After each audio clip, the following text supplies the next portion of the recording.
இது வரைக்கும் வசூல் சக்கரவர்த்தி விஜய் அப்படின்னு சொல்லும்போது இப்போ அடுத்தது கலெக்ஷனில் சிவகார்த்திகேயன் தான் இருக்காரு இப்படின்னு காட்டுறதுக்காக ஒரு விஷயம் நடக்காது சார். சிவகார்த்திகேயனுக்கு முன்னால சூர்யான்னு ஒருத்தர் இருக்காரு, அஜித்துன்னு நீண்ட காலமா விஜயை எதிர்த்து விஜயோடு காம்படிட்டரா ஒருத்தர் இருக்காரு. நம்ம எல்லாத்தையுமே சிவகார்த்திகேயன் விஜய்க்கு போட்டியா வந்துட்டாரு அல்லது விஜய் இடத்த பிடிக்க வந்துட்டாருன்னு பாக்குறதே முதல்ல சரியில்லையோன்னு தோணுது. கோட் படத்துல துப்பாக்கி சிவகார்த்திகேயன் கொடுத்தாரா இப்படி இருக்கும்போது இந்த கேள்வி வரும். இல்லை, விஜய் பண்ண ஒரே தவறு அதுதான். அதே மாதிரி கமர்ஷியலாகவும் இருக்கணும், பட் எல்லாரையும் கவரும் பண்ணணும். இதில் சிவகார்த்திகேயன் ஃபஸ்ட்டாக இருக்காரு. இன்னொன்று, சிவகார்த்திகேயனுக்கு இது மட்டும் எப்படி சாத்தியமாகுதார்? இல்லைங்க, நம்ம ஒரு படத்தில் நடித்தோம் சம்பளம் வாங்கணுங்கிறத தாண்டி இந்த படம் என்ன கண்டென்ட்ல இருக்கணுங்கிறத ஒவ்வொரு ஹீரோவும் நினைச்சா சிவகார்த்திகேயன் எடுத்த இதை நம்புறாரா முழுமையாக? நம்ம இந்த மாதிரி படங்கள் பண்ணணும் அப்படின்னு சிவகார்த்திகேயன் முழுமையாக நம்புறாரா? இல்லை, அவரு ஒரு டைரக்டரை கூப்பிட்டு 10 கதை கேட்பாரு, ஒரு கதையிலே சாட்டிஸ்ஃபை ஆகி ரைட்டுங்க நல்லா இருக்குன்னு சொல்லிட்டாரு, வேற லைன் இருக்கா?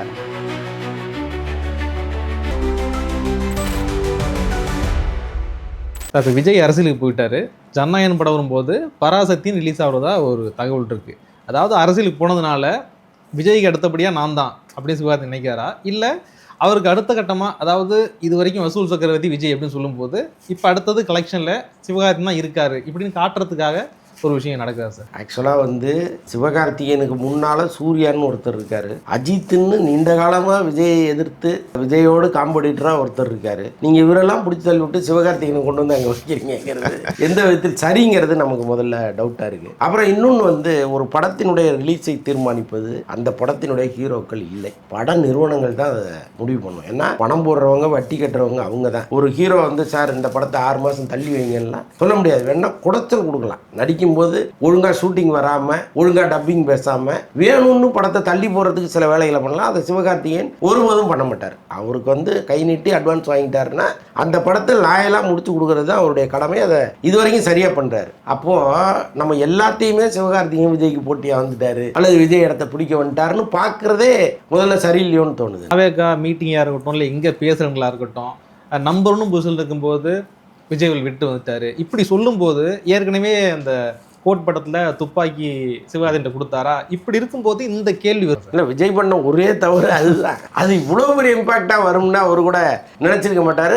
நினச்சிருந்தா ஒருவேளை அந்த காட்சியில் நடிக்க மாட்டான்னு கூட அவர் சொல்லியிருக்கலாம். அதில் வெங்கட் பிரபுனுடைய சுயநலம் தான் அதிகமாக இருந்துச்சு. அவர் எப்படியோ விஜயோடைய மண்டையை கழுவி அந்த காட்சியை வச்சுட்டாரு. அதுக்கு என்னன்னா, சிவகார்த்திகேயனை வச்சு அவர் அடுத்து ஒரு படம் பண்ணுறதுக்கான முயற்சியில் இருந்தார்.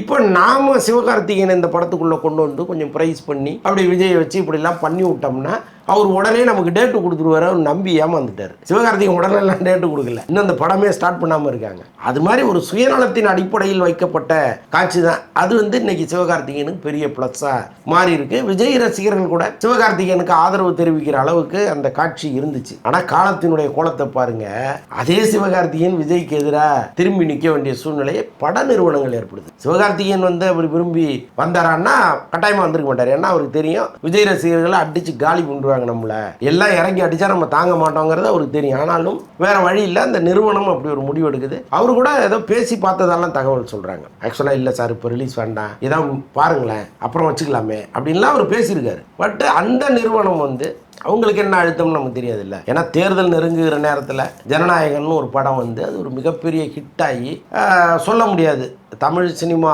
சரித்திரத்திலே ஒரு பெரிய வசூலை அது பார்த்துருச்சுன்னு வைங்களேன். விஜய் என்ன பண்ணுவார், மாநாட்டு மேடையிலே நான் சினிமாவிலிருந்து உச்சத்தை விட்டுட்டு வந்தவன்னு ஆணவமாக பேசுகிறாரு. அப்போ அந்த ஆணவம் இன்னும் ஜாஸ்தியாகும். அப்போ மக்கள் மத்தியில் என்ன ஆகும் பாடுறா, இவ்வளோ பெரிய கிட்ட கொடுத்துட்டு ஒரு ஆள் மக்கள் சேவைக்காக வர்றாரு, அப்போ நம்ம அவருக்கு தானே ஓட்டு போடணும்ல தோணும். அப்போ இந்த எண்ணத்தை முதல்ல முறியடிக்கணும்னா அந்த படத்தோட கலெக்ஷனை முறியடிக்கணும் இல்லையா?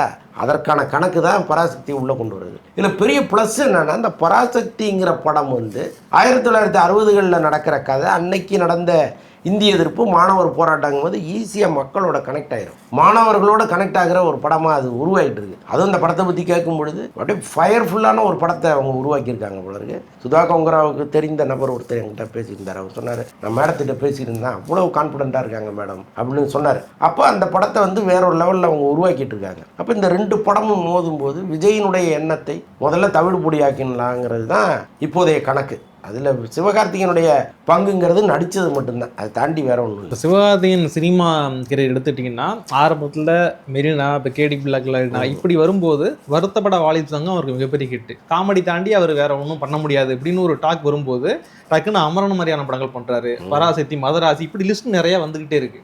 அது மாதிரி ஸ்கிரிப்ட் சூஸ் பண்ணுறாரு. ஆனால் சிவகார்த்திகேயனுக்கு முன்னாடியும் சரி பின்னாடியும் சரி நிறைய ஹீரோக்கள் வர்றாங்க.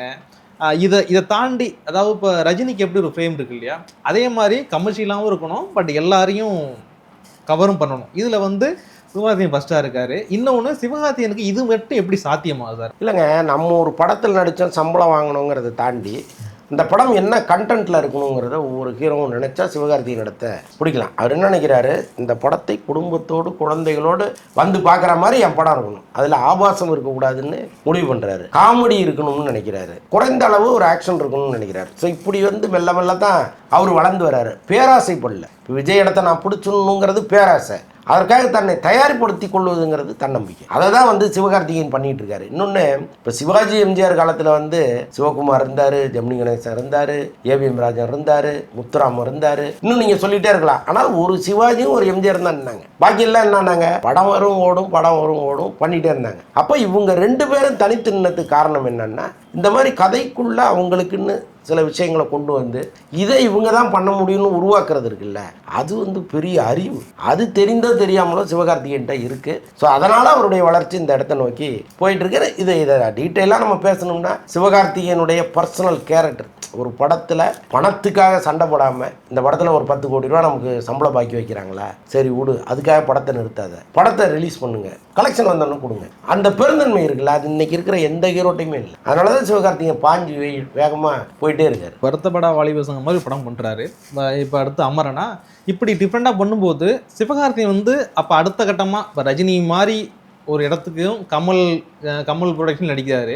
அப்போ இவரோட ஐடியாலஜி இருக்குல்ல, மாறி மாறி இருக்கு. ஒரு கமர்ஷியல் ஹீரோ தான், இதை வந்து நம்புறாரா முழுமையாக, நம்ம இந்த மாதிரி படங்கள் பண்ணணும் அப்படின்னு சிவகார்த்திகேயன் முழுமையாக நம்புறாரா? இல்லை, அவர் ஒரு டைரக்டரை கூப்பிட்டு 10 கதை கேட்பார். ஒரு கதையிலே சாட்டிஸ்ஃபை ஆகி ரைட்டுங்க நல்லா இருக்குன்னு சொல்ல மாட்டார், வேறு லைன் இருக்கா சொல்லுங்கள், ஒருவேளை அது நல்லா இருந்தால் நம்ம அதை பண்ணலாம். அப்போ அவருடைய வளர்ச்சிங்கிறது வந்து மேல் நோக்கி போயிட்டு இருக்கு. மறுபடியும் அவர் வருத்தப்படாத வாலிபர் சங்கம் மாதிரி ஒரு படம் பண்ண முடியாது. ஏன்னா அந்த முகத்தில் ஏற்பட்ட முதிர்ச்சி, ஒரு பாடியே ஒரு இன்னைக்கு ஷேப்பு வேற மாதிரி இருக்காரு. அப்போ மெல்ல ஆக்ஷன் கலந்த கதைகளை தான் போகணுங்கிற முடிவே அவர் எடுத்திருக்கிறாரு. சரியான முடிவு தானே. நீங்கள் திரும்ப பழைய படத்தை நம்ம வருத்தப்படாத வாலிபர் சங்கம், ரஜினி முருகன் பேசுறதுல அர்த்தம் கிடையாது. அது அவ்வளோதான், அது முடிஞ்சது. அடுத்த கட்டத்துக்கு அவர் நகர்ந்துட்டார். இப்போ இதை நோக்கி அவர் போகிறவர் இன்னும் கொஞ்சம் வளர்ந்து நாளைக்கு வந்து விஜய் பண்ண மாதிரி, அஜித் பண்ண மாதிரி ரொம்ப வெயிட்டான ஒரு ரோல் பண்ணி அடுத்து ரஜினி கமல் மாதிரி போகிறதுக்கு கூட நிறைய வாய்ப்புகள் இருக்குல்ல. அப்போ இந்த வாய்ப்புகளையும் சந்தர்ப்பங்களையும் ஏன் தவற விடணும்னு அவர் நினைக்கிறாரு. அவருடைய கிராஃப் கரெக்டாக இருக்குது, அவ்வளோதான். ஃபஸ்ட்டு காதல் கதைகள், அப்புறம் காமெடி, இப்படி நினச்சிட்டு லாஸ்ட்டு ஆக்ஷன் ஹீரோட போய் நின்னுறாங்க. அப்போ என்ன அப்படின்னா, ஒட்டு மொத்தமாக வந்து ஆக்ஷன் ஹீரோ தான் ரொம்ப ரீச் ஆகிற மாதிரியும், இல்லை ஆக்ஷன் ஹீரோ பண்ணால் தான் ஒரு ஹீரோவை ஏற்றுக்கிறாங்களா, இந்த கேள்வி சிவகார்த்திகேயன் வந்துருச்சுன்னு கேட்குறேன். உண்மை தானேங்க. நீங்கள் எப்போ ஆக்ஷன் ஹீரோவை மாறுறீங்களோ அன்னைக்கு தான் உங்களுக்கான ரசிகர் கூட்டம் அதிகமாகும், உங்கள் சம்பளம் அதிகமாகும். அப்போ நீங்கள் நேரடியாக ஆக்ஷன் ஹீரோவாக மாற முடியாது, மெல்ல மெல்ல தான் மாறி ஆகணும். ஸோ அதனால தான் வந்து இன்னைக்கு அந்த இடத்தை நோக்கி நகரார். நல்லா யோசிச்சு பாருங்கள், சூர்யா பண்ணுற கதைகளை கார்த்தி பண்ண முடியாது, கார்த்தி பண்ணுற கதைகளை சூர்யா பண்ண முடியாது. என்ன காரணம் அப்படின்னா, கார்த்தி இன்னும் வந்து ஃபுல் ஆக்ஷன் ஹீரோவுக்கு போகலை. ஆனால் சூர்யா போயிட்டார். சூர்யாவால் ஒரு இலகுவான பாத்திரத்தில் இனிமேல் நடிக்க முடியாது, ஒரு காதல் கதையிலலாம் நடிக்க முடியாது. ஆனால் கார்த்தி நடிக்கலாம். ஸோ அந்த மாதிரி தான் நீங்கள் அந்த ஆக்ஷனுங்கிற இடத்த தொடுறதுங்கிறது, மக்கள் அதை அக்செப்ட் பண்ணுறதுங்கிறதெல்லாம் சாதாரண விஷயம் கிடையாது. விஜய் சேதுபதி பையன் முத படத்துலேயே ஆக்ஷன் படம் பண்ணிட்டார், அது ஓடலை. என்னென்னா, நீங்கள் ஒரு ஆக்ஷன் படம்ங்கிறது எடுத்த உடனே ஒருத்தருக்கு அமையக்கூடாது. மெல்ல மெல்ல மெல்ல மெல்ல நீங்கள் போய் மக்கள் மனசில் இடம் பிடிச்சி, இவன் ஒரு 10 பேர் அடித்தா சரியாக இருக்குங்கிற ஒரு எண்ணத்தை உருவாக்கி தான் நீங்கள் அந்த இடத்துக்கு வரணும். தனுஷ் வந்து சுல்லான்னு ஒரு படம் பண்ணார், எல்லாம் காரி தூக்கிட்டு போயிட்டான். நீயே வந்து 1.5 கிலோ வெயிட் இருக்கு, நீ வந்து ஒரு 50 பேர் அடிப்பியான்னு கிண்டல் அடிச்சுட்டு போயிட்டான். ஆனால் அதையே பிடிவாதமாக இருந்து இன்றைக்கி 100 பேர் அடித்தா கூட நம்புறான்ல. அப்போ அந்த இடத்துக்கு நீங்கள் ஒரு நாளில் வந்துட முடியாது. சிவகார்த்திகேயன் அதுதான் பண்ணுறாரு. ரஜினிக்கு ஃபேமிலி ஆடியன்ஸாக ஒன்று வருவாங்க, கமலுக்கு சில விஷயங்கள் இருக்குது, எல்லாரும் வருவாங்கன்னு சொல்ல முடியாது. ஆனால் சிவகார்த்திகேயனை இப்போ நம்ம வீட்டு பிள்ளைன்னு சொல்லுவாங்கள்ல, அந்த மாதிரி ரிஸ்கே ஆரம்பிக்கிறாங்க. ஆனால் இது டோட்டலாக பார்க்கும்போது என்னடா திடீர்னு விஜய் டிவிலேருந்து ஒத்து வர்றாரு, எல்லாரையும் கவர் பண்ணிட்டாரு, இப்படிங்கிற விஷயம் இருக்குல்ல, இது ஒரு அதிர்ஷ்டமா இப்படின்னு சில விஷயங்கள் இருக்குது. இல்லை அவர் வந்து எல்லாரையுமே வாட்ச் பண்ணுறாரு, இது எந்த இடத்துல சிவகார்த்திகேயன் இருக்காரு சார்? இல்லைங்க, நான் தான் சொல்கிறேனே, எல்லாமுமா அவர் வந்து ஸ்கோர் பண்ணிகிட்டே இருக்கார். முதல்ல விஜய் டிவியில் இருந்தப்பே பெண்கள் குழந்தைகள் மத்தியில் அவர் ப்ராப்ளம் ஆகிட்டார். அப்புறம் சினிமாவுக்கு வரும்போது அவருக்கான கேரக்டர் இப்போ ரஜினி முருகன்லாம் மிகப்பெரிய ப்ளஸ், அவருக்கு வருத்தப்படாத வாலிபர் சங்கம்லாம் மிகப்பெரிய ப்ளஸ்ஸாக மாறிச்சு. அப்படி மெல்ல மான்கராத்தையிலேருந்து அவருடைய ஸ்டைலை மாற்றிட்டே வர்றார். இன்னைக்கு மதராசி ஒரு முரட்டுத்தனமான கேரக்டர் பண்ணுற அளவுக்கு இன்னைக்கு வந்துட்டார்ல. அப்போ இது இயற்கையாக அமையுது ஒரு பக்கம், இன்னொன்று அதிர்ஷ்டம் ஒரு பக்கம், இன்னொன்று அவருடைய முயற்சிங்கிறது தனியாக இருக்குது. உங்கள் நேரத்துக்கு ரொம்ப நன்றி சார். நன்றி.